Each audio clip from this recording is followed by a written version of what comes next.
So last week I made my video about why Puss in Boots: The Last Wish should win the Oscar, but there's a movie in the Oscar category that is spreading fear into everybody that it could possibly win. And that movie is Turning Red, obviously a Disney movie, which Disney is always favored at the Oscars. It's kind of been a really common trend, and there's been so many times where the Oscars have snobbed really great films. In 2019, Klaus was put into the Oscar category for Best Animated Feature, but it lost to Toy Story 4, which was pretty controversial. Then it happened in 2021. 2020 was kind of like a blur, but 2021, we got Encanto winning the award when I was personally rooting for Mitchell's vs. the Machines because that was a really great movie, really underrated, and should have been released in theaters. And now we're up to 2022 where it looks like, honestly, the Oscars were just going through the garbage bin of Disney movies and just said, you know what, let's just go with Turning Red. Because honestly, the other movies that came out last year from Disney were not great. Lightyear wasn't great, nor was Strange World. At least Turning Red was slightly passable. But everyone's looking at this film with hatred. And this film has been, just the oddball of Pixar for me and a lot of other people. And today we're going to be talking about if the movie even deserves an Oscar, which obviously, honestly, you'll get to my reasoning for why I think this later in the video. But before we start, make sure you like, comment, and subscribe.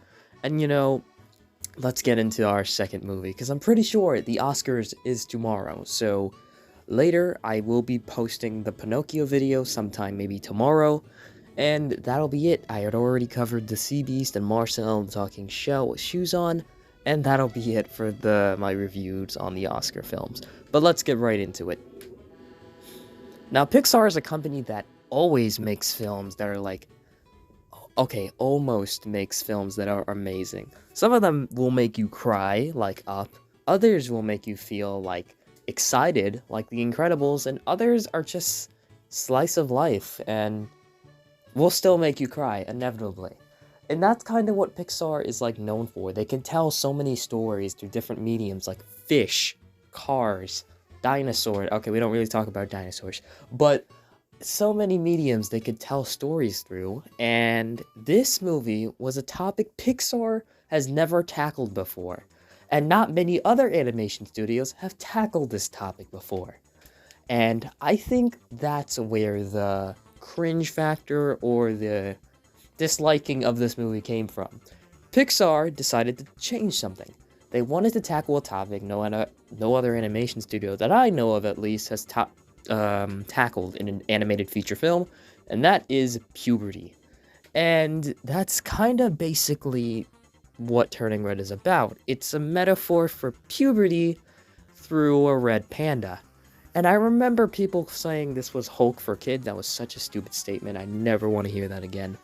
But I personally think that Turning Red did tackle that subject a little alright. I mean, the problem with this movie was honestly the way they tackled it. I mean, using a red panda as the metaphor for it was kind of the easy way out instead of devolving into the other big topics about puberty, so good job, Pixar, you didn't go that deep.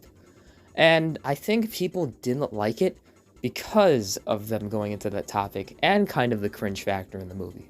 There were parts in the movie, well, okay, I'll be honest with you, the animation is actually pretty good. And the other types of scenes I'm starting to notice is a little different from what Pixar has previously given us. It kind of looks similar to Luca, and the expressions in Turning Red are something different. I have not seen that before, and I feel like this is just keeps reminiscing the Spider-Verse effect. I'm gonna stop calling that eventually, but it's starting to become, it's affecting every animation studio. Not saying this movie has Spider-Verse animation, but Spider-Verse in way of expressions and backgrounds and everything like that. But I think they tackle the subject pretty good, and I think that's why people dislike it. Because it has its cringy moments. May has her cringy moments. She's a 13-year-old girl. She's going into all these awkward and very uncomfortable situations, and that's where it kind of come from. And you would think that, people may dislike it, but maybe there would be some people that would like it. Unfortunately, that was not the case. The general audience didn't like it, and even parents didn't like it. How do you piss off parents for a Disney movie? That's just not possible. After I'd watched the film, when it came out, the first day it came out, I was just like, it's okay. I'm sure parents will love it anyway, it's a Disney movie. But no!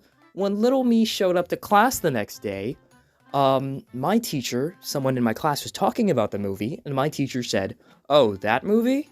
Oh, that was really not good. I am not playing that for my children again." And I'm just like, what? What war crimes did this movie cause for this movie to be placed where it is now? It was awkward. It was tackling topics a Pixar movie doesn't normally, tackle. I get it. But I'm surprised this movie is just being pushed into a corner to where no one likes to talk about it. And it's coming back into conversation because people actually think that the Oscar is really just going to give the movie to Turning Red. And honestly, it didn't really feel like a Pixar movie, I'll be honest with you.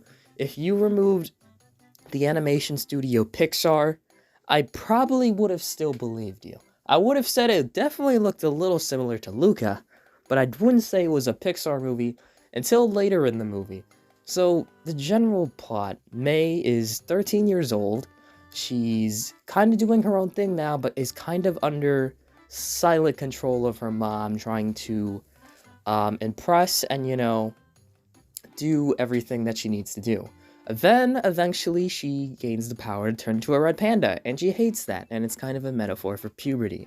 Turns out, her whole family has that ability to do so from her ancient ancestors, and it kind of becomes a curse and an inconvenience.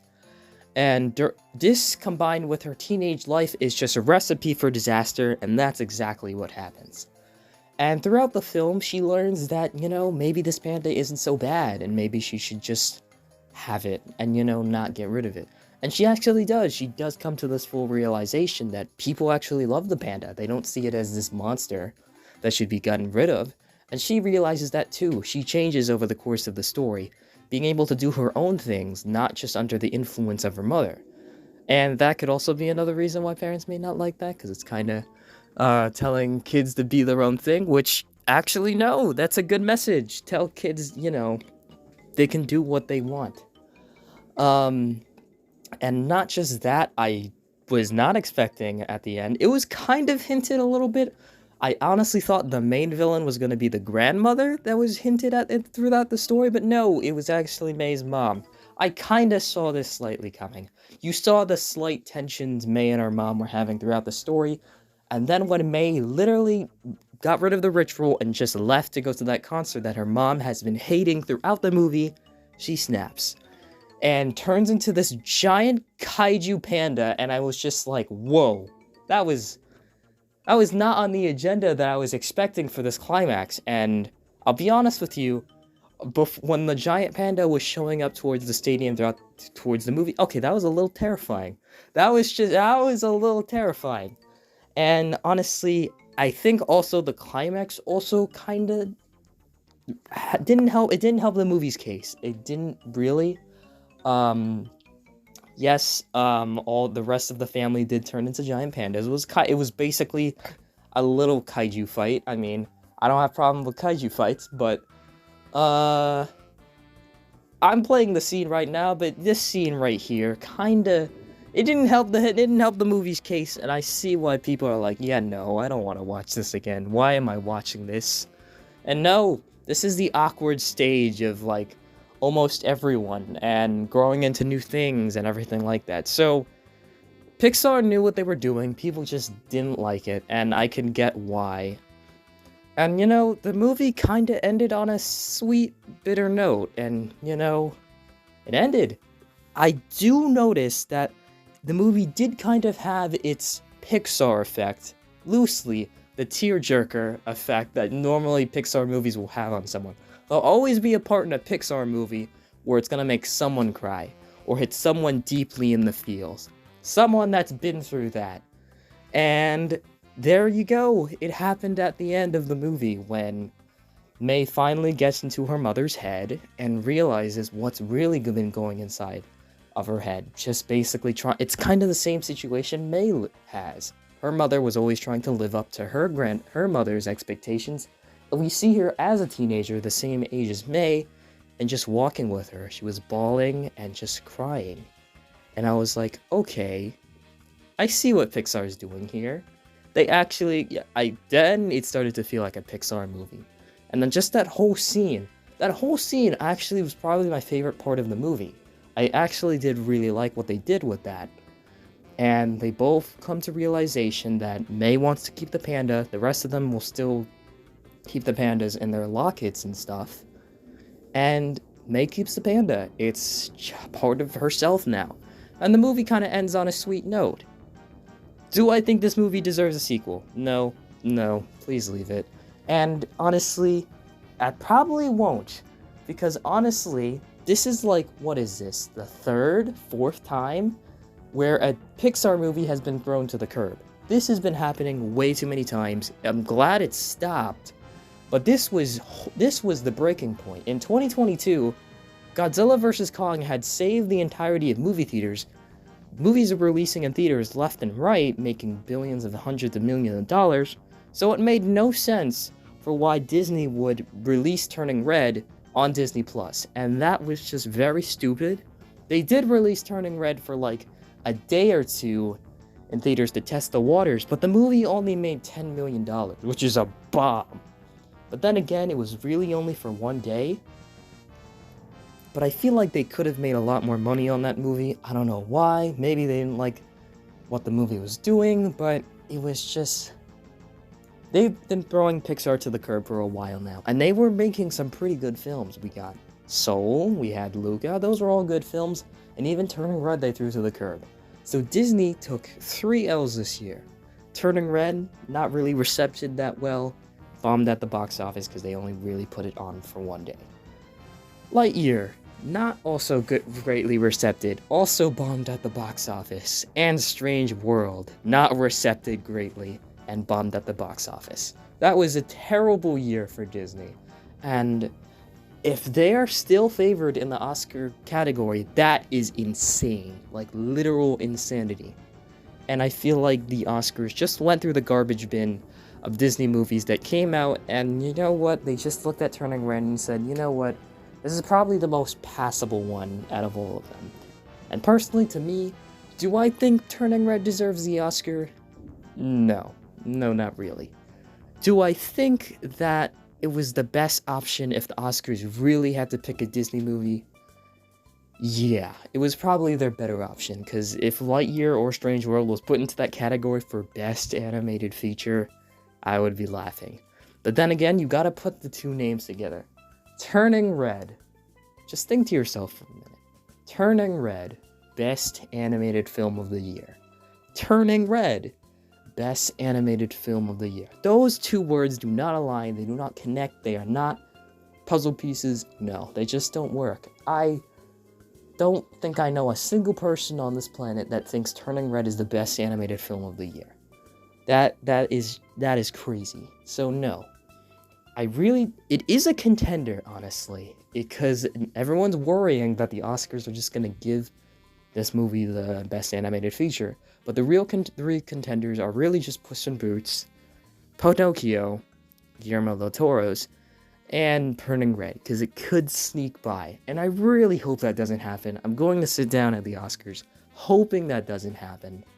And if it does, then it does. And really, at this point, if that really happens, then I've really lost all faith in the Oscars. I've lost all faith in the Oscars a long time ago, but at this point, I will just stop watching. I'll really only just not watch the whole thing just to see the movie lose again. So, what do you guys think? Do you guys really think that Turning Red deserves the Oscars? Do you guys actually like this movie? Because there is a small percent of people that actually do like this movie. Heck, maybe a slightly large percent. What do you guys think of this movie? I'll be covering Pinocchio tomorrow. Not sure what time. I'll let you guys know later today. And I hope you guys enjoy. I will catch you guys in the next video. Peace out, everyone.